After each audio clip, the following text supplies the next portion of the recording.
सोन चिड़ैया खबर उड़ती है। पूर्व मुख्यमंत्री भूपेश बघेल ने नेशनल हेराल्ड केस को लेकर केंद्र सरकार और प्रवर्तन निर्देशालय पर तीखा हमला बोला है। रायपुर में ईडी कार्यालय के बाहर आयोजित कांग्रेस के विरोध प्रदर्शन में शामिल होकर उन्होंने कहा कि ये पूरा मामला कांग्रेस को दबाने और कांग्रेसियों को बदनाम करने की सुनियोजित साजिश है।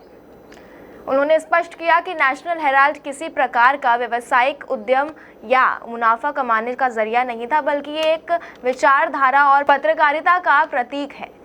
ये विरोध प्रदर्शन कांग्रेस द्वारा देश भर में आयोजित उन प्रदर्शनों का हिस्सा था जो प्रवर्तन निर्देशालय की हालिया चार्जशीट के विरोध में किए जा रहे हैं। ईडी ने नेशनल हेराल्ड और एसोसिएटेड जर्नल्स लिमिटेड यानी एजेएल से जुड़े कथित मनी लॉन्ड्रिंग मामले में सोनिया गांधी, राहुल गांधी, सैम पित्रोदा और सुमन दुबे के खिलाफ पहली चार्जशीट दाखिल की है। इस चार्जशीट के विरोध में रायपुर में कांग्रेस नेताओं और कार्यकर्ताओं ने जोरदार प्रदर्शन किया। प्रदर्शन में पूर्व मुख्यमंत्री भूपेश बघेल के अलावा पूर्व उप मुख्यमंत्री टीएस सिंहदेव, पूर्व राज्यसभा सांसद छाया वर्मा और कई वरिष्ठ कांग्रेस नेता मौजूद थे।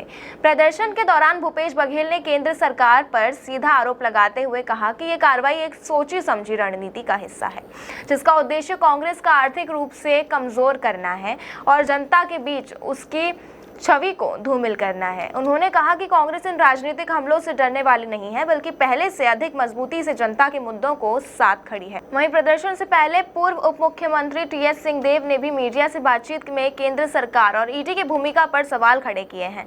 उन्होंने कहा कि राहुल गांधी की सक्रियता, एआईसीसी अधिवेशन के फैसले और इंडिया अलायंस की बढ़ती ताकत को देखकर यह स्पष्ट था कि केंद्र सरकार किसी न किसी तरह की प्रतिक्रिया देगी, लेकिन ईडी जैसी एजेंसी इस स्तर तक जाएगी, इसकी किसी ने उम्मीद नहीं की थी। सिंहदेव ने कहा कि ईडी और सीबीआई ने अपनी संवैधानिक मर्यादाओं को लांघते हुए राजनीतिक हथियार के रूप में काम करना शुरू कर दिया है।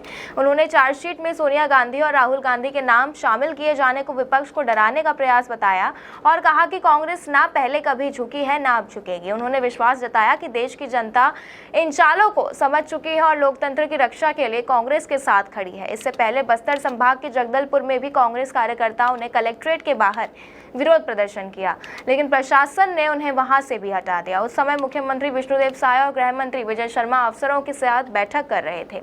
उसी दौरान एनएसयूआई कार्यकर्ताओं ने काले झंडे दिखाते हुए प्रदर्शन किया, जिसे पुलिस ने तुरंत नियंत्रित कर लिया।